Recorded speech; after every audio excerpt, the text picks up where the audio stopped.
First off, I'd like to thank everyone for joining us this afternoon. It's an exciting day for Bowling Green State University. I'd like to begin by thanking everyone involved in helping us land this 220 class.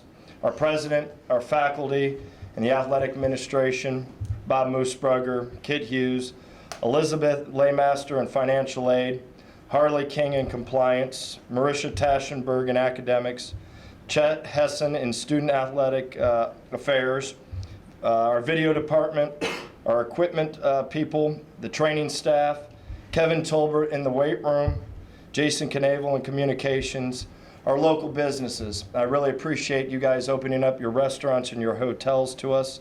Of course, Mr. Van Wright, who's in the crowd, who's absolutely critical to our recruiting process. The high school coaches, we said that we were going to recruit the 4-hour radius, and you've done a wonderful job helping us land this class. Our players do a great job of helping us show the new coming student athletes around campus. They did a great job. Lib Passy, our DFO, is always wonderful. And Devin Smith. Devin Smith is our recruiting coordinator, and he did a fabulous job assembling a great class. And last but not least, our mission control, the coaching staff. I think our coaching staff did a remarkable job of landing exactly what we wanted in this year's class. My hat goes off to them. This has been a 365-day process to get us to where we wanted to be. And I think the coaches did a wonderful job getting us this 220 class. So what makes this 220 class special? All right, first off, we considered it our first vetted class by our staff. We started this almost 365 days to the date. It was an extensive, it was a detailed process. There was guys that we thoroughly investigated inside and out, all of them we thoroughly investigated inside and out. And we think that this is the footprint of our program. They are exactly what we wanted and how we said that we were going to go get them. The characteristics that we looked for in these guys was a high character guy. We looked for high character parents, which I think we found. We wanted smart, competent, tough people, talented people. We wanted student athletes that we had to go against our light competition, and we felt that we won on some. We wanted leaders and winners. If you really look at the list, there's top programs that these kids come from. A lot of them were in state championship game, playoff games. We wanted unselfish people, team people. And I know that we got this. It's remarkable in the short time this year that we've been with these kids. These kids have already bonded. They've got it. They care about each other. They want Bowling Green to win. And they're all about Bowling Green right now. And that's what we wanted. We wanted people that wanted to be here. We wanted people that we had to out-recruit to get them here. And that's what we found. The 220 class, the way that our staff looked at this, it was going to be a critical component to where we want to go. It's not the end-all, be-all, but it's the foundation. It's the start. And we found some very, very talented, good character Bowling Green State University people here, and we're fired up to have them. Our motto these last couple of weeks is that we're going to go to the moon, and we're going to. What we're going to do is we already have mission control right now. We got a great coaching staff. And what we were able to do in the 2019 year is we were able to find who's in and who's out. And the guys that are in, what we're going to do is we're going to develop them. We're going to develop them inside and out, and then we're going to go recruit some more astronauts. All right, this class was a key component, but the 221 will be just the same. It's going to be critical that we continue building our NASA, as we would say. What we're going to do is after we get the people in place, we're going to build the best spaceship in America. We're going to go 18,000 miles an hour. We're going to break the gravitational pull. We're going to land on that moon. And we're going to look down and we're going to see all the hard work and all the intangible things that it takes to win. Because winning is not easy. Then what we're going to do is we're going to come back to Earth and try to do it again. So we're super excited about this class. It's a step-by-step process. It's a process that we're not going to cut corners. It's going to be methodical. It's going to be step-by-step, and the objective is to get our football program to exactly where the standards and expectations had always been here, and most importantly, through methodical, detailed work to make sure that the place never goes back to a situation that we were currently in. So we're going to get to the moon one way or the other, and this 220 class is a huge piece in us getting to where we need to go. With that being said, I'll open it up to questions. This is obviously a class you guys really like. How have you guys been able to sell a vision of what you guys want this to be? It's not difficult. You know, we have 3 team goals. We said that number 1, that we wanted to graduate our football team. And Jordan, just like anything else, that every college coach in America stands up and says that we want to graduate guys. We just don't want to do that here. We want to take that degree. We want our kids to learn all the great life lessons that they learn from our program. Take that degree, whatever it is, if it's a doctor, if it's a lawyer, if it's a teacher, if it's a coach, be able to walk into their, their field and dominate. So that's the number 1 objective. The number 2 objective is to get these kids prepared for life after football. If you look at our staff and the history that they've had, if you look how they've built great character of men, they have. I mean, we've got a resume, and we've got proof that we've developed great players and great people. And then last but not least, we want to make sure that we win here. We're not going to hide that. The standards and expectations here have always been championship, and they get it. The parents get it. It's not hard to walk onto our campus and see the lovely buildings that we have. It's not a commuter school. It's a place where we got a true campus. It's a great community. And we've got, of course, where's Van at? Van Wright. We got Van Wright, and when Van Wright talks to these parents, it's a done deal. So he's our secret weapon. Coach, what inspired the space or the NASA blueprint for this 2020 class? I'm copycatting, to be quite honest with you. I have a dear friend in the business that woke me up. There was some things that I was doing that wasn't the standards and expectations of who I am. And we had a long conversation, and I know his theme and what he's trying to do. And he gave me some ideas. And he's really good at what he does. He's excellent at what he does, and he's very forthcoming, very honest. And it starts in the morning. It starts being able to wake up and read for a half hour, write for a half hour. He goes, when's the last time that you read and wrote? And I go, July. And he goes, when's your best ideas occur? July. So the standards and expectations of having great habits, you have to have great habits in order for your players to have great habits. You know, I work out sometimes during the season and then hit it as hard as ever in the off season. Well, that's not healthy. So the standards and expectations of being a leader, at times I didn't measure up, and that's going to change here real fast. Can you reveal who that is? No. Okay. You've obviously made a huge emphasis on Northwest Ohio kids, and we haven't seen that in a little while here. Why was that so important to you guys? Well, we said what we were going to do. We were going to come in here and we were going to build the program with the 4-hour radius. It's just not the Northwest Ohio kids. That's important. There's no question about that. But the 4-hour radius is imperative to our success. The business plan is simple. Go recruit really hard in the 4-hour radius. Get 75% of your roster from that 4-hour radius. Go find an arm anywhere. We do not care where that quarterback comes from. And then take the rest of your roster, the 25%, find some speed or what have not in other places. And that's what we did. I believe, Jason, you can quote us, I think we're 81% of the 4-hour radius. And so we're going to stick to the business plan. We're not going to waver. It's going to be step-by-step, methodical. We got a plan to make sure that we get back to our standards and expectation. But the biggest thing is once we get to the moon, we want to be able to sustain. We don't want an up-and-down program here anymore. We want a program that is built and all the great foundation that has been in the past, and we want to keep it the same. We don't want to be an up-and-down place anymore.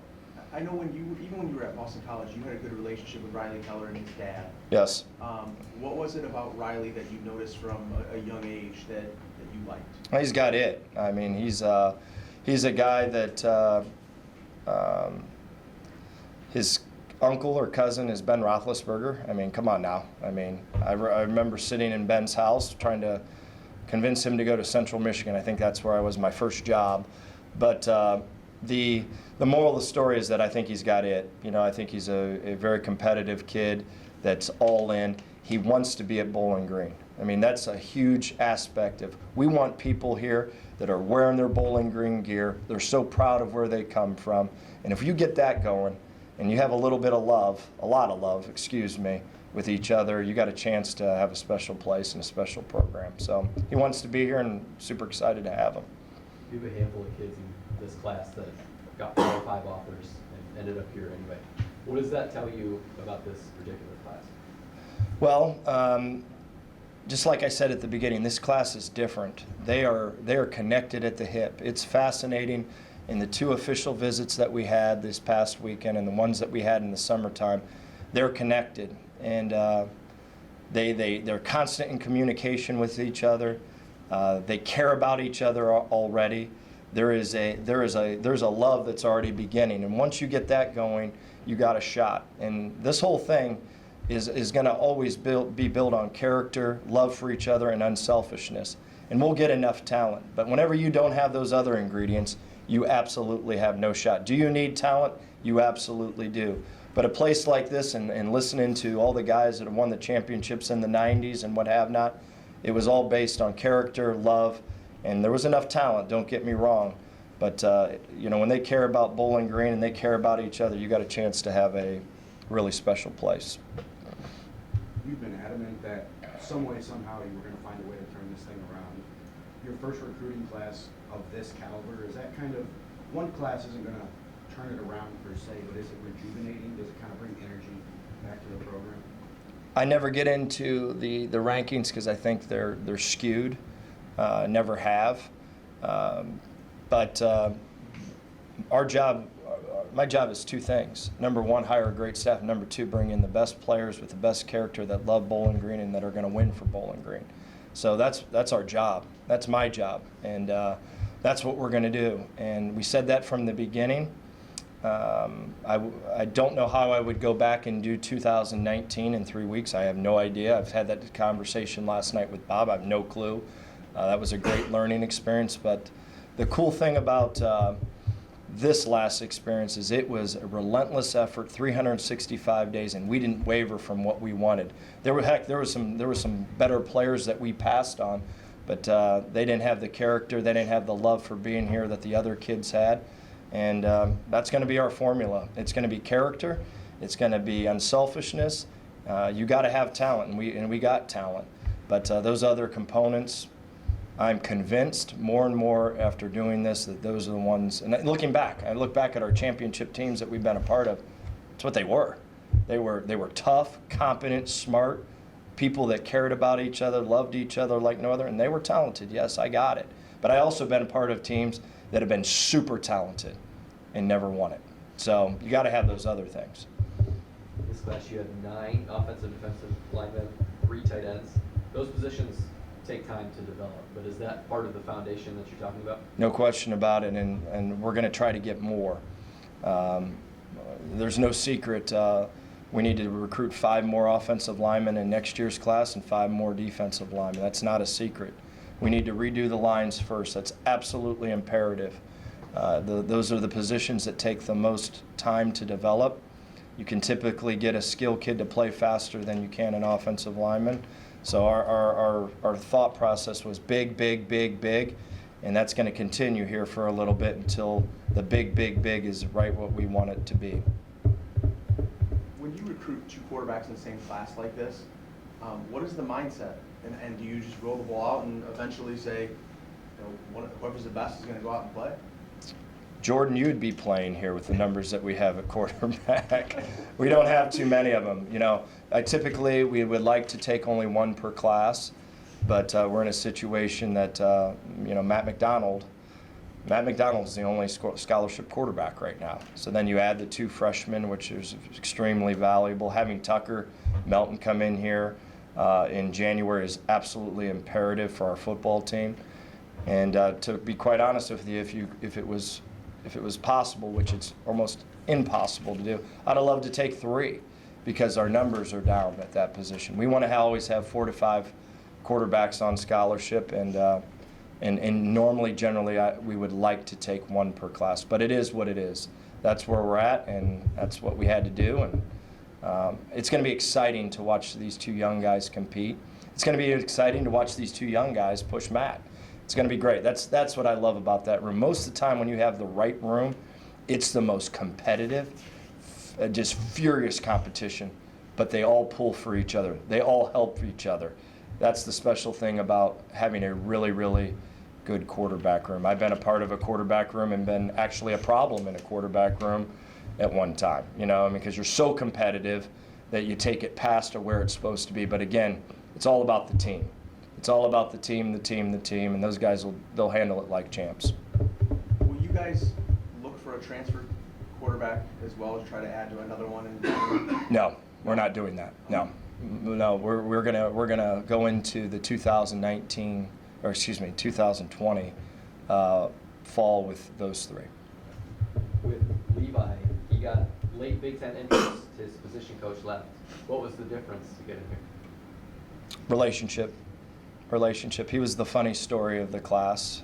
Absolutely. We watched in January. We didn't go to the convention. We sat here all day, all night, and started watching. I think we were on like the 52nd tight end, and half of us are falling asleep. And the kid popped up, the film popped up, and we watched his tape. And we thought he was really good. He was playing quarterback, very athletic, very big. Saw a lot of skill set with him. Saw the ability that he could be a tight end that has the ability to play wildcat quarterback. Then you find out he's a baseball player that's going to play here at Bowling Green. And I go, "Where's he from?" And they said, "North Baltimore." And I'm like, "We said 4-hour radius. What are we doing?" And I had no idea that North Baltimore was 5 minutes down the road. So we all got in our cars. It was at the time the evaluation/contact period. I can't even follow all the rules. We all jumped in our car and we went down and saw his high school coach.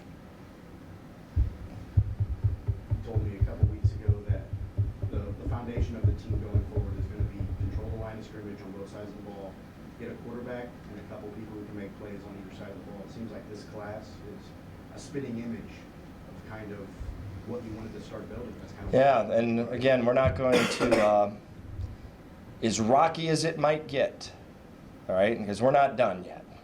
All right, we're not, and we know we're not. We're going to stay to the plan, and we're going to put our head down because the plan works.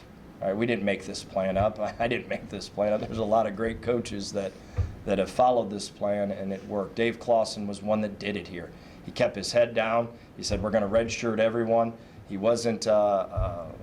He didn't concern about the beginning. He knew. He always had a plan to what the end was going to look like, and that's what we got to do here. And I had a very smart person come to me and said, "It's okay to be impatient with yourself." And I'm not. I'm the most impatient. I got a temper at times and all that other stuff. But you better have patience with others. And that's where we're at right now. That's the long and short of it. We got to have some patience, but we're not wavering from the plan. You waver from the plan, you'll crash. That spaceship will crash fast. We got to stick to the plan and learn from our mistakes, which we'll make, and just keep building step by step, methodically, slowly, no cracks, no shortcuts, and then you have a really good product. With the roster as thin as it is, Coach, what was the message to these athletes coming in as expecting to play? Some of them, you think they're going to see some action? I do. I absolutely do. That's college football today anyways, but they know it. They see it. They come to the games and they watch them. They see the product. They know where we're going, and they're very excited to have an opportunity to play. How many of the 27 signees, if you know, are going to be early enrollees? 7, I think. 7, Danny. And then 7. with the National Signing Day in February, do you have a number on the amount of signees in the 2020 class you'd like to have in addition to these 27? We'll see. Okay. We'll see. There's some things that you can do to keep adding to your roster, and we're going to push every avenue we can to keep improving the roster, yes. All legally, but yes.